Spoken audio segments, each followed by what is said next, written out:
అందరికీ నమస్కారం. నేను మీ పిసిరెడ్డి. దయచేసి స్కిప్ చేయొద్దు ఈ వీడియో. చాలా ఇంపార్టెంట్ విషయాలు మనం ఖచ్చితంగా మాట్లాడుకోవాలి. కాబట్టి ఈ వీడియో పూర్తిగా చూడండి. ఇప్పటివరకు ఎవరన్నా సబ్స్క్రైబ్ చేసుకోకపోతే వెంటనే సబ్స్క్రైబ్ చేసుకొని మీ వంతుగా నాకు సపోర్ట్ చేస్తారని ఆశిస్తున్నాను. ఈ మధ్య కాలంలో అంటే దాదాపుగా ఒక 6, 7 నెలల నుంచి హైదరాబాద్ కేంద్రంగా కొంతమంది తెలంగాణ మేధావుల ముసుగులో, తెలంగాణ జర్నలిస్టుల ముసుగులో, తెలంగాణ సామాజిక కార్యకర్తల ముసుగులో కొన్ని రౌండ్ టేబుల్ సమావేశాలు ఏర్పాటు చేసుకోవటం, ఆంధ్రాని వాళ్ళ ఇష్టం వచ్చినట్టు తిట్టడం. ఏదో ఒక అంశాన్ని తీసుకుంటారు. వాళ్ళని విమర్శించినట్టుగా నిన్న కాక మొన్న ఒక సినిమా టైటిల్ ఇష్యూ తీసుకున్నారు. అసలు ఆ టైటిల్ మీద కామెంట్ చేసిన వాడు ఎవడు, ఎక్కడ వాడు, ఎవడు అనేది కూడా తెలియకుండా ఆంధ్రాని తిట్టేయటం. ఆ తిట్టడం అనేది మామూలుగా కాదు. కొంచెం ఆత్మాభిమానం ఉండేవాడికి ఎవరికైనా సరే కొంచెం బాధపడతాడు. ఏంట్రా వీళ్ళు ఇంతకు దిగజారిపోయారు, ఇలా ఎందుకు మాట్లాడుతున్నారు, వీళ్ళ ఉద్దేశం వేరే ఉంది. ఈ 2 రాష్ట్రాలు కొట్టుకొని సావాలి, ఆ శవాల మీద పేలాలు ఏరుకోవాలి, వీళ్ళు పెద్ద మేధావుల్లాగా బిల్డప్ ఇవ్వాలి, వాళ్ళ గుర్తింపు కోసం అదంతా. దీనికి తెలంగాణ సమాజానికి సంబంధం లేదు. నిన్నైతే ఏకంగా ఒక పెద్ద ఆవిడ, దాదాపుగా 80 సంవత్సరాలు ఉంటాయి, ఆవిడ ఏం చెప్తుందంటే ఆంధ్ర ఎందుకు అభివృద్ధి చెందలేదు అనే దానికి ఒక కారణం చెప్తుంది ఆవిడ. ఐటీ కట్టలేదని ఇన్కమ్ ట్యాక్స్ ఆఫీసరు ఆంధ్ర వాళ్ళ ఇంటికి వెళ్తే చంపి బూడ్చిపెట్టినటువంటి చరిత్ర అంట ఆంధ్ర వాళ్ళది. అంటే సినిమాల ప్రభావం, సినిమాలు చూసి అదే వాస్తవం అనుకుని ఉంటుంది ఆవిడ.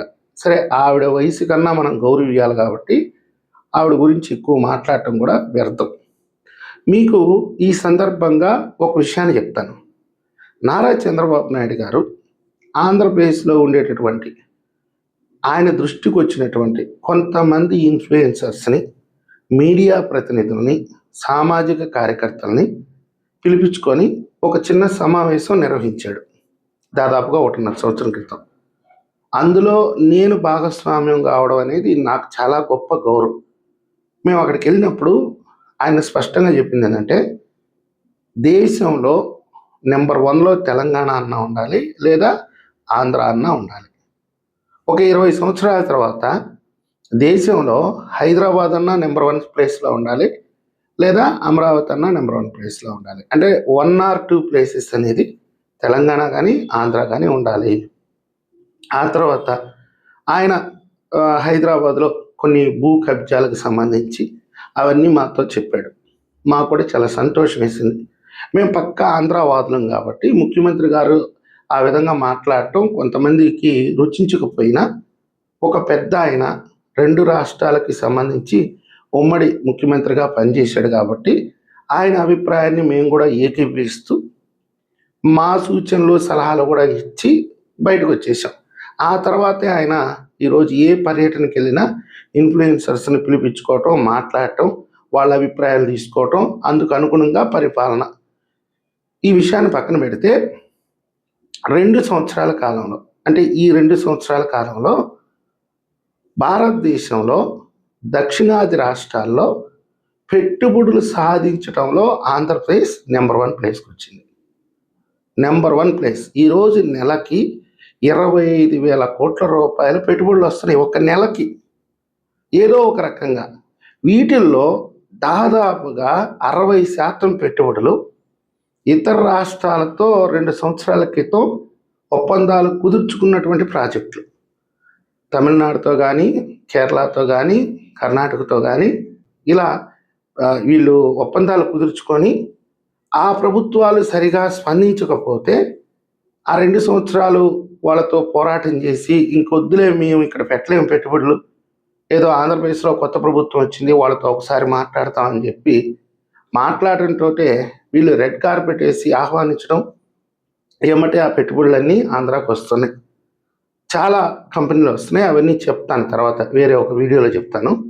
అయితే తెలంగాణ నుంచి కూడా కొంతమంది ఆసక్తి చూపించారు, మేము వస్తాం ఆంధ్రాకి అని. దానికి ఆంధ్రప్రదేశ్ ప్రభుత్వం ఒప్పుకోలేదు. అక్కడ ఎన్ని కష్ట సుఖాలు ఏదైనా ఉండనివ్వండి, కానీ మాకు 2 రాష్ట్రాలు ఒకటే, ఆంధ్ర కానీ తెలంగాణ కానీ. అక్కడ ప్రభుత్వంతో మీరే మాట్లాడుకొని మీరు ఏదైతే ప్రాజెక్టు ఉందో అది అక్కడే ప్రారంభించుకోండి. అక్కడ ఉపాధి అవసరం, ఆ రాష్ట్రం డెవలప్మెంట్ కావడం కూడా మాకు అవసరం అని చెప్పి ఈరోజు ఆంధ్రప్రదేశ్ ప్రభుత్వం స్పష్టంగా చెప్తుంది. నీటి వనరుల గురించి ఒకసారి మాట్లాడుకోవాలి. మనం కనుక పోలవరం కంప్లీట్ చేసుకొని కర్నూలు జిల్లా వరకు పోలవరం వాటర్ కానీ తీసుకొని వెళ్ళగలిగితే కృష్ణా జలాలు, గోదావరి జలాలు అంటే పైన వచ్చే జలాలు తెలంగాణకి సరిపోతాయి. ఉమ్మడి రాష్ట్రంగా ఉన్నప్పుడు కర్ణాటక మీద, మహారాష్ట్ర మీద మనం అందరం కలిసి పోరాటం చేసేవాళ్ళం నీటి కొరత ఉంది అని. ఇప్పుడు వాళ్ళు బలహీన పడిపోయారు. ఇప్పుడు తెలంగాణ మాత్రమే పోరాటం చేయాలి. మన ఆంధ్ర వాళ్ళకి పెద్ద ఇష్యూ కాదు, ఎందుకంటే మిగులు జలాలు వాడుకుంటున్నాం కాబట్టి వాటిని సద్వినియోగం చేసుకునే ప్రయత్నంలోనే ఈరోజు మనం డ్యాములు, ఎత్తిపోతల పథకాలు, వెలుగొండ కానివ్వండి, బనకచెర్ల ప్రాజెక్టు కానివ్వండి, పోతిరెడ్డిపాడు కానివ్వండి, గాలేరు నగరి కానివ్వండి, ఇవన్నీ కూడా మనకి మిగులు జలాలు. వరదలు వస్తే ఆ పైనుండేవాళ్ళు గేట్లు ఎత్తేస్తే వచ్చిన నీటిని మనం ఒడిసిపెట్టుకొని మన ప్రాజెక్టులకు మళ్ళించుకునే ప్రయత్నాల్లో మనం ఉన్నాం. ఇప్పుడు పోయి మనం మహారాష్ట్రతోనో కర్ణాటకతోనో గొడవ పెట్టుకోలేం. కానీ తెలంగాణ వాళ్ళు మనతో కలిసి ఉంటే ఖచ్చితంగా కలిసి పోరాటం చేస్తాం. ఖచ్చితంగా పోరాటం చేస్తాం. వాళ్ళ హక్కుల్ని కాపాడాల్సినటువంటి బాధ్యత కూడా మనకుంది. కానీ వీళ్ళందరూ కలిసి ఈరోజు ప్రజల్ని రెచ్చగొడుతున్నారు, ప్రభుత్వాన్ని రెచ్చగొడుతున్నారు, సామాజిక కార్యకర్తలను రెచ్చగొడుతున్నారు, జర్నలిస్టులను రెచ్చగొడుతున్నారు. దాదాపుగా 9 కోట్ల మంది జనాభా, 9.5 కోట్లు 2 రాష్ట్రాలు కలిస్తే, 2 రాష్ట్రాలు కలిసి ఉంటే, 2 ప్రభుత్వాలు కలిసి ఉంటే ఏ పార్టీ అయినా అధికారంలోకి రానివ్వండి, ఒకరికొకరు కోఆర్డినేట్ చేసుకోగలిగితే దక్షిణాదిలో అతి పెద్ద కమ్యూనిటీ మంది తెలుగు కమ్యూనిటీ. మన జోలికి ఎవరు రావాలన్నా భయపడతారు. ఈరోజు కర్ణాటకతో నీళ్ళ పంచాయతీ కానివ్వండి, మహారాష్ట్రతో నీళ్ళ పంచాయతీ కానివ్వండి, ఇద్దరం కలిసి మాట్లాడే హక్కు ఉంది, అర్హత ఉంది. ఎందుకంటే అదే కృష్ణానది మీద మనం కూడా ఆధారపడాలి, అదే గోదావరి నది మీద మనం కూడా ఆధారపడాలి. వీటిల్ని పరిగణలోకి తీసుకొని ఇద్దరూ కలిసి ఉంటే నీళ్ళ విషయంలో అసలు సమస్య ఉండదు. కానీ ఈరోజు ఈ పనికి మాలిన చెత్త ఎదవలంతా కలిసి రెండుటిని విడగొట్టే ప్రయత్నం చేస్తున్నారు.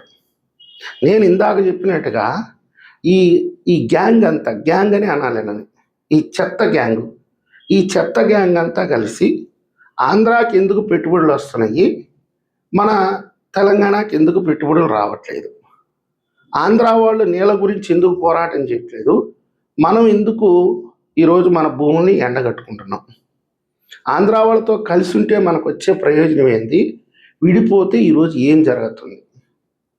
ఇప్పుడు ఏ ఇన్వెస్టర్ కూడా హైదరాబాద్ వైపు చూడట్లేదు. ఎందుకు చూడట్లేదు అంటే రేపు భవిష్యత్తు ఏంటి, ఇలాంటి చిల్లర వేషాలు చేసేవాళ్ళు చాలామంది తయారయ్యారు అక్కడ. ఆంధ్రాలో అలా కాదు. ఇప్పుడు నేను తెలంగాణకి వ్యతిరేకంగానో లేకపోతే వాళ్ళ విమర్శల్ని ఖండిస్తూ నేను 1-2 వీడియోలు చేస్తా, 3వ వీడియో నేను చేశాననుకో మన ఆంధ్ర సోదరులు ఖచ్చితంగా నన్ను అడ్డుకుంటారు. ఎందుకయ్యా పనికి మన చెప్తా, వాళ్ళు ఏదో వాగేది వాగని, నువ్వెందుకు నిద్రలేస్తే వాళ్ళ మీద పడతావు, ఈ విధంగానే రిప్లై వస్తుంది. ఎందుకంటే ఇలాంటి న్యూసెన్స్ని ఆంధ్ర వాళ్ళు యాక్సెప్ట్ చేయరు, తెలంగాణ వాళ్ళు కూడా యాక్సెప్ట్ చేయరు. వాళ్ళనే పచ్చి బూతులు తిడుతున్నారు అక్కడ చేరి. ఒక పెద్ద ఆయన అంటున్నాడు, వ్యభిచారి వయసు అయిపోయిన తర్వాత బ్రోకర్ పని చేస్తుంది, ఇంకా వయసు అయిపోయిన తర్వాత పక్కలెత్తే పని చేస్తుంది. ఇప్పుడు వీళ్ళు కూడా అలా తయారయ్యారు. పార్టీల్లో ఉన్నతమైన పదవులు ఉండి ఆ పదవులన్నీ ఊడిపోయిన తర్వాత ఇప్పుడు జర్నలిస్టుల ముసుగులోనో సామాజిక కార్యకర్తల ముసుగులోనో వచ్చి ఈ విధంగా 2 రాష్ట్రాల మధ్య చిచ్చు పెట్టే ప్రయత్నం చేస్తున్నారని. వాస్తవంగా అంత పెద్ద మాట అయితే మనం అనలేం, కానీ పని బాట లేకుండా వాళ్ళైతే ఇదే పని చేస్తున్నారు, ఇంకా చాలా చేస్తారు. ఆంధ్రప్రదేశ్ యొక్క గౌరవ ప్రతిష్టని దెబ్బతీసే ప్రయత్నం ఖచ్చితంగా చేస్తూనే ఉంటారు వాళ్ళు. వాళ్ళకి ఇక్కడుండే ఒక జాతి తక్కువ పార్టీ ఒకటి ఉంది, ఆ పార్టీ పేరు వద్దులేండి, ఆ పార్టీ వాళ్ళకి ఇండైరెక్ట్గా సపోర్ట్ చేస్తుంది, వాళ్ళ చేత మాట్లాడేస్తుంది. వీళ్ళు మాట్లాడితే ఆంధ్రాలో విలువ లేదు కాబట్టి వాళ్ళ చేత మాట్లాడించి ఆంధ్రప్రదేశ్ ప్రభుత్వం మీద తెలుగుదేశం పార్టీ మీద బురద చల్లే ప్రయత్నం చేస్తుంది. ప్రతిరోజు మనం కూడా వాళ్ళ మాటలకు ఖండించే ప్రయత్నం చేస్తే మన సిగ్గే పోతుంది. అంటే ఏదో చెప్తారు కదా, కుక్క జోలికి పోయి చక్కదనం పోగొట్టుకున్నట్టుగా ఇలాంటి వాళ్ళని ఖండించుకుంటా కూర్చుంటే మన గౌరవ ప్రతిష్టలే దెబ్బతింటాయి. కాబట్టి సందర్భం వచ్చినప్పుడు ఖచ్చితంగా మాట్లాడదాం. వాళ్ళు మాట్లాడే ప్రతి మాటకి మనం రియాక్ట్ కావాల్సిన అవసరం లేదు. వాళ్ళకంటే సిగ్గు, శరం, మానవ అభిమానం అన్నీ వదిలేశారు. నేను చెప్పినట్లుగా నీళ్ళ విషయంలో కానీ, పెట్టుబడుల విషయంలో కానీ, ఇక నిధుల విషయంలో ఇది ముఖ్యంగా చెప్తున్నాను. కేంద్రంలో వాళ్ళ మాట సాగదు. మన ఆంధ్రప్రదేశ్ ప్రభుత్వాల తీరు ఎలా ఉంటుందంటే, ఈ 12 సంవత్సరాలుగా మధ్యలో వైఎస్ఆర్సీపీని వదిలేయండి, ఒక రూపాయి కోసం 10 మంది పోయి గట్టిగా మాట్లాడుకుంటారు. ఈరోజు ఒక పెట్టుబడిదారుడు ఢిల్లీకి వస్తున్నాడంటే నారా లోకేష్ గారు అంతకంటే ముందు అక్కడికి వెళ్ళిపోతాడు ఈ టీంతోటే. మహారాష్ట్రానికి రండి అని. అక్కడ కేంద్ర మంత్రుల దగ్గరికి పోయి లాబింగ్ చేసుకుంటాడు, బతిమలాడుకుంటాడు, మాకేం లేదు కదా మేము తీసుకుపోతామని. తెలంగాణ ప్రాంతానికి చెందిన వాళ్ళు ఆ విధంగా ప్రయత్నాలు అయితే చేయట్లే. కాబట్టి కొత్తగా వచ్చే పెట్టుబడిదారులు కూడా ఆంధ్రాకి వచ్చేస్తున్నారు కాబట్టి వాళ్ళకు ఉద్యోగాల విషయంలో కూడా వెనకబడిపోతారు. పైగా కేంద్ర నిధులు సంపాదించుకోవడంలో కూడా వాళ్ళ పరిస్థితి అంతే. పైగా ఆంధ్రాతో ప్రతిరోజు కైవింపు చర్యలు. ఆ ప్రభుత్వం కూడా ఇండైరెక్ట్గా సపోర్ట్ చేస్తున్నట్టే. సైలెంట్గా ఉంది రేవంత్ రెడ్డి గారి ప్రభుత్వం అంటే ఇండైరెక్ట్గా వాళ్ళకి సపోర్ట్ చేస్తున్నట్టే. మరి వాళ్ళ ఉద్దేశం ఏంటో కూడా మనకు తెలియదు. ఏ రకంగా చూసినా ఈరోజు తెలంగాణతో మనం కంపేర్ చేసుకోవడం అనేది కరెక్ట్ కాదు. వాళ్ళ బతుకులు అంతే. వాళ్ళకన్నా సిగ్గుండాలి, లేదా మనకన్నా సిగ్గుండాలి. వాళ్ళన్నీ వదిలిపెట్టేసినప్పుడు మనం వాళ్ళ స్థాయికి దిగజారటం అయితే కరెక్ట్ కాదు. కాబట్టి ఆంధ్రప్రదేశ్ ప్రజలకి నేను విజ్ఞప్తి చేసుకునేది ఏంటంటే, ఇలాంటి సోకాల్డ్ యాక్టర్స్, సోకాల్డ్ జర్నలిస్టులు, సోకాల్డ్ మేధావులు కొన్ని వందల మంది తయారవుతారు. వాళ్ళ బతుకు తెరివే అది. ఆంధ్రాని తిట్టాలా, 10 రూపాయలు సంపాదించుకోవాలా, ఏదో జరగాల, అక్కడ తెలంగాణ ప్రజల ముందు గొప్పగా ఎదగాల.